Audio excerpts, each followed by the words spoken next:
Dana White's Contender Series 2022, week number 6. This is the weigh-in recap show, full card predictions, and the betting breakdown. Make sure you guys smash that like button if you're new, subscribe, turn those post notifications on, and share the video as well. We will talk about each of the matchups on this card after seeing the fighters on the scales. Let's start it off with fight number 1. It is between Alex Morgan and Blake Bilder.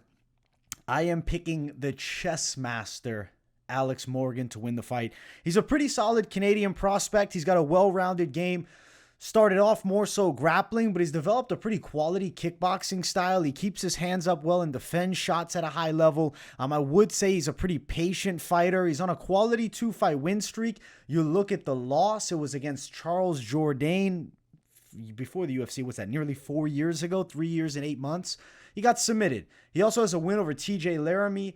Clear, like, winning the fight, but it was like a super early stoppage. I like him here versus Blake. Granted, Blake Bilder's not an easy guy to fight. He's the CFFC champ. He's very athletic. He's light on his feet. He closes distance well and has pretty good hooks inside. His gas tank is good too, somebody that can go longer. I think we have 3 high-paced rounds between these two. I think Alex Morgan will be the better technical fighter, though I do see athleticism and speed advantage towards the Blake Bilder side. Technique-wise, I have to go Alex Morgan to win a hard-fought decision. Let's check them out on the scales. There is Alex Morgan. Looks in good shape, lean and ready to rock.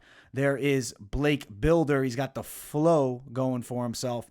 And there's the face-off between these two high-level prospects here. It's a good matchup. I love seeing champions from like CFFC, LFA, etc. fighting on the Contender Series. Huge opportunity. But he's fighting a tri-star guy. BJJ brown belt, Alex Morgan under Faraz Zahabi. I respect the camp. I believe the technical skills are there for success. I'm going to go Morgan to win a decision. Alex Morgan is a decent-sized favorite at minus 209, best value, plus 200 for Blake Bilder. As far as props here, I do think we go over a round and a half. That's around minus 150.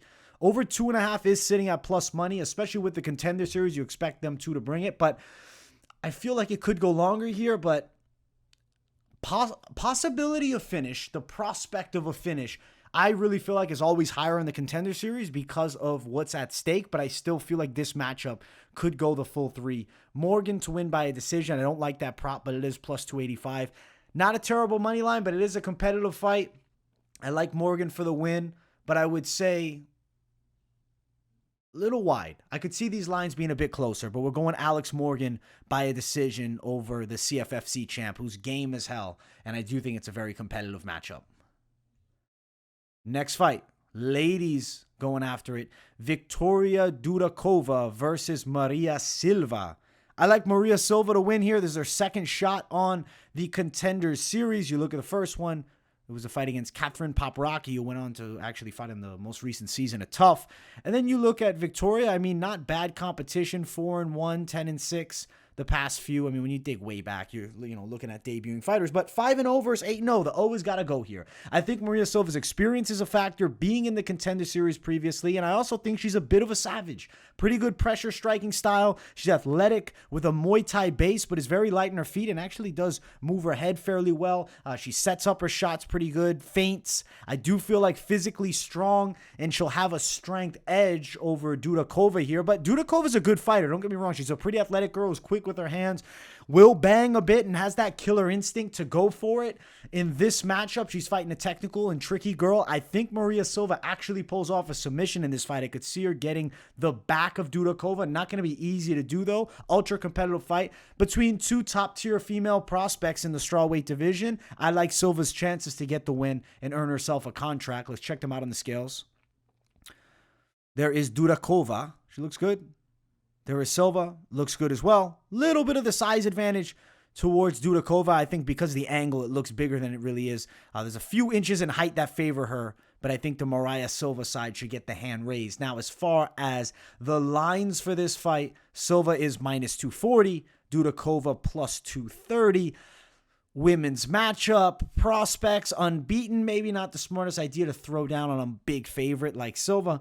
I don't think that Dudakova would be a terrible, dog attack, but I don't have her winning the fight. As far as prop, if we did go for that sub by Silva, it is plus 335 for that one. I will pick Silva by sub, leaning rear naked choke if she gets it off. Wouldn't be shocked if the ladies went longer here, though, and fought for the full 3 rounds, but I like Maria Silva for the win.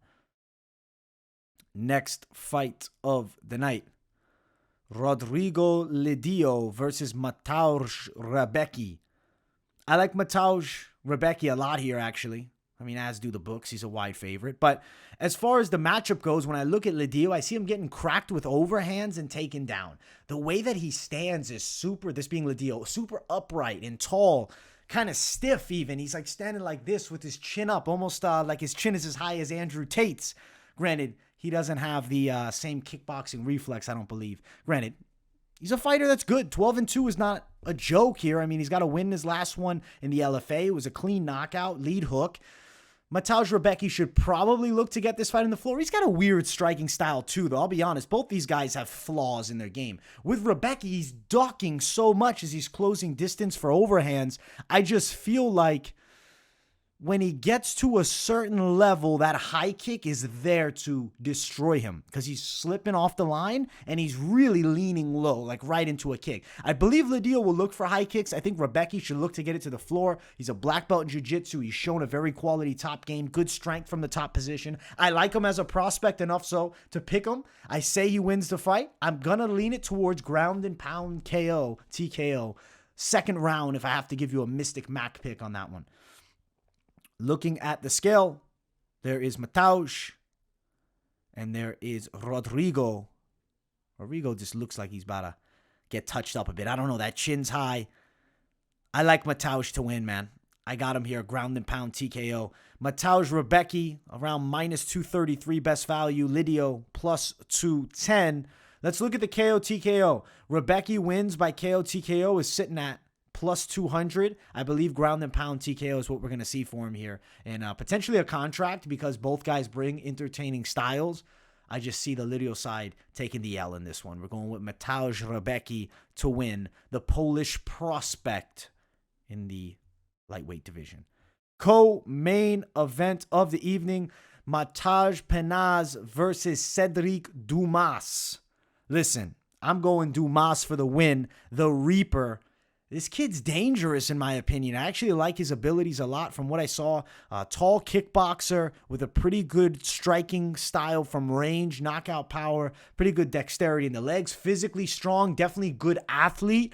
Strong from the top position, quality jiu-jitsu base, I would say, can control his opponents. Granted, he's fighting Matěj Peňáz, who's not an easy fight. This is a legit Czech Republic prospect here.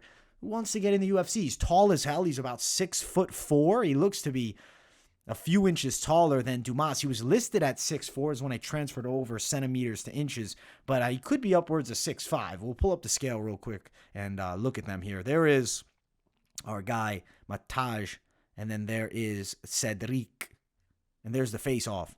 Is it the angle making him look way taller? But I mean, Sedriques listed at 6'3". To me, that's 3 inches. This kid looks 6'6".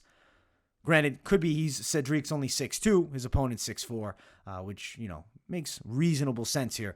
I like Dumas' chances to win, though. He's a good athlete. You look at Peňáz, as I said, I mean, he's a good prospect for real. He's very technical, but he's a thin dude. Granted, looks in very good shape physically for this fight. Previous fights, I feel like he didn't have that same density almost to his frame, but he's thin, man. I do think Dumas is a power and strength edge. Peňáz is pretty good from range with his kickboxing, but have a hard time keeping Dumas off of him. I wouldn't be surprised if Dumas actually looks to grapple a bit here. Matěj Peňáz is kind of a flat-footed kickboxer, though very technical and skilled, not super powerful, which is something that I feel is a factor. He can time shots and get the knockout, but I'd be surprised to see him sleep Sedriques Dumas in this one. I'm going to go Dumas to win, and I'm actually going to lean it towards KO, sleeping the real prospect here in this one. As far as the lines, Dumas dog plus 136, Peňáz minus 140. Let's see. The under 2.5 is -160. I do think this fight ends inside of the distance here. Dumas to win, KO TKO +350. I like the dog, Sedriques Dumas, to get the win. I've been impressed with him. I like the wins in the Icon FC for him. Really impressive knockout here over DeWitt Dixon. Granted, he's not super experienced, but a dominant win over our Aaron Haiba, who, granted, 9-5 is not a terrible record. You see decent wins, though, for his opponent, Mateusz Peňáz. I look at Czech Cone, it just makes me think of Askar Mozarikov because he knocked him out in like 53 seconds. Sedriques Dumas, though, for the knockout win. I think he's got more power. He's more physically imposing, and he'll sleep Peňáz here and get himself a UFC contract. And he also looks like a savage, too. Main event of the evening. If you guys have not yet, make sure to smash that like button. Yusaku Kinoshita takes on José Henrique. I guess he's Brazilian, so it's José Henrique. Kinoshita is going to win the fight by knockout, but I will say Henrique is freakishly tall for 170 pounds. The dude is 6'5". That's crazy at 170. Granted, he's built like a stick. He looks like Manute Bol type build. If you don't know Manute Bol, look him up. He's one of the tallest NBA players ever. He's like this. He's thin as fuck. Now, granted, physiques don't matter in the fight game, but being extremely thin, I do believe, could have an impact on your power and punch resistance. We've seen Henrique up a weight class in 85. I think he fills out that frame a bit better. That was where his last fight was at. Here's the face-off. You see, like a clear difference in the height, but look how thin this dude is. I think the power of Kinoshita is a problem. If he kicks that body of Henrique, he's going to break a rib of this dude. I do think the power difference is a very key aspect that leads to success for the Yusaku Kinoshita side. I love the guy's name. He's a savage, man. He's a fucking serious prospect that's fun to watch. Win and rising. Fought in Pancrase, explosive, impressive kickboxer. Granted, Henrique's not a bad kickboxer in his own right. I got to give him some credit. He's very rangy, decent straight shots with a little bit of pop on him. I don't think he's going to hurt Kinoshita in this one. I think Kinoshita closes distance. I think he might out-grapple Henrique too. I do think the power is definitely in the favor of Kinoshita. He's got a karate-esque kickboxing style. Fights out of the southpaw stance. I think he sets up body kicks here and rips Henrique with hard shots, putting him down in the first or second. Yusaku Kinoshita win knockout, and this kid's a real prospect to watch. I like the style. Maybe we're overhype on him because, you know, he's a prospect from Japan and we're looking for that savage talent from there, but he looks really good. -184, Kinoshita. Henrique is sitting at +178. Under 2.5, -155, highly likely. Kinoshita to win by KO TKO is +225. That is my pick in this one. I do think he gets it done in the first or second. +275 for round 1. +500 for round 2 for Kinoshita also. I like this fight, man. I'm excited about Yusaku Kinoshita as a prospect. I'm excited about this card overall because there is some talent that I'm very intrigued by. I want to see Alex Morgan. I do think he's going to look good. And granted, Blake Bilder has a chance, but I think it's the Morgan show. You look at the ladies, Dudakova, Silva, undefeated girls. It's a quality matchup. I'm picking Silva, but Dudakova could pull this one out. Lídio, Rębecki. I think Rębecki is going to do some damage to Lídio when the fight hits the floor. I also think those overhands could touch that chin. When I see guys' chins that high, they could get slept. Peňáz, Dumas, good fight, real prospect, 6-0, 6-0. I like Dumas, and he looks like a killer. And then Kinoshita, as I just talked about at the top. I mean, this should be a pretty damn fun card. I do want to send you guys off with parlays, but I don't love the parlays here. I'd go Kinoshita, but he's fighting a dude that's 6'5", so you have to be like slightly concerned. Rębecki, both these good picks, highly likely outcomes, I would say. We want to get a little crazier. You add in the likes of an Alex Morgan, it's now +211. Let's say you didn't want Morgan, but you wanted Dumas, or maybe you just went with Rębecki and Dumas. You're getting +226, but I'm feeling good about Kinoshita. Throw the dog money in there. Let's try to clean sweep this thing real quick with this one. +886 if we did a clean sweep of the picks. I don't really recommend having the Silva fight. I mean, the Dumas fight is very close also, but you're getting that plus money with the dog. +211 if you're going just with like strong favorite picks. Rębecki, Kinoshita, Morgan. Quality card, quality parlays. I hope you guys enjoyed the breakdown. Make sure you smash that like button if you haven't, subscribe if you're new, and turn on those post notifications too. Make sure to share the video if you really enjoyed the content. Drop a W in the chat. Even if you don't have anything to say in those comments, those W's in the chat, they boost that algorithm. But definitely let me know what you think of the picks. Much love, my people. I will see you all in the next one. Peace, guys.